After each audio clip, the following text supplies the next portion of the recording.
I was born in the summer of 356 BCE in the royal palace of Pella, Macedonia, under the sign of the lion and the shadow of Olympus. My mother Olympias whispered that Zeus himself had visited her in the form of a serpent on the night I came into the world. My father Philip II roared with pride, for a son had arrived who would one day eclipse the stars. From the first cry, the soothsayers declared that I would conquer nations and that the world would never forget my name.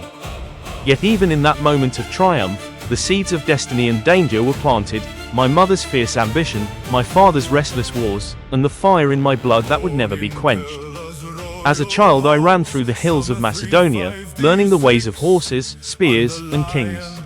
At 12 I faced the untamable stallion Bucephalus. The great beast reared and snorted, terrifying every man in the court. But I saw his fear, the shadow dancing beneath him. I turned his head to the sun, spoke softly, and mounted him. Philip cried out, "My son, seek a kingdom worthy of yourself. Macedonia is too small for you." That day I claimed not just a horse but my destiny. My mother Olympias filled my nights with tales of Achilles and Heracles, my father taught me the art of war. Yet the palace was a nest of intrigue. I watched Philip's many wives and half-brothers scheme. I felt the weight of being the chosen heir.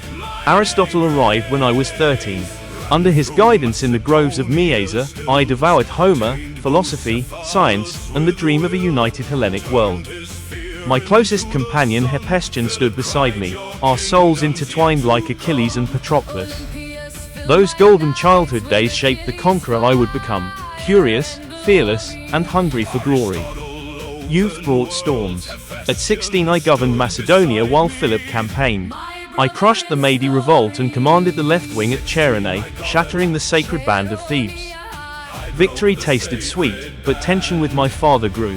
When Philip divorced Olympias and married another, I felt betrayed. A drunken feast led to exile, my mother and I fled to Epirus.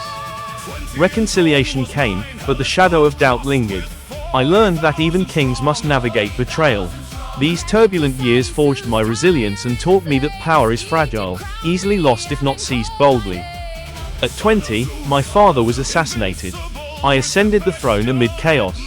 I swiftly eliminated rivals and secured Greece. Then I turned east. In 334 BCE I crossed the Hellespont with 40,000 men. At Granicus I charged first across the river, winning my first victory against Persia. Issus followed, Darius fled, leaving his family. I treated them with honor.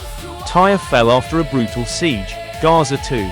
In Egypt I was crowned pharaoh, founded Alexandria, and visited the oracle of Ammon, who called me son of Zeus. My army believed in me. With Hephaestion at my side, I felt invincible. These years of lightning conquests proved that one bold youth could shake empires. At Gaugamela in 331 BCE I faced the greatest Persian host. With brilliant tactics I broke their lines. Darius fled again. I entered Babylon, Susa, Persepolis, burning the palace in revenge for Athens. I pursued Darius to his death, then took the title Great King. Through the Hindu Kush, into Bactria and Sogdia, I fought endless battles, married Roxana, and integrated Persian customs. My men grumbled at the changes, yet I pushed on. The army was my family, Hephaestion my other self. Exhaustion and wounds mounted, but the fire of ambition burned brighter.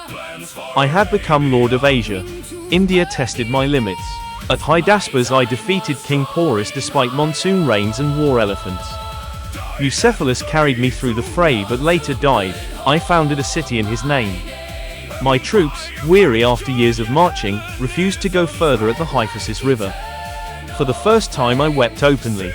I turned back, sailing down the Indus, fighting tribes, surviving an arrow wound that nearly killed me. The empire was vast, but cracks appeared in loyalty and health. Back in Babylon, plans for Arabia and beyond filled my mind. Yet fever struck after heavy drinking. I grew weaker, unable to rise. My generals wept around my bed. I gave my ring to Perdiccas, hinting at succession. At 32, my body failed, but my spirit remained unbroken. I had lived more in 12 years than most men in a lifetime.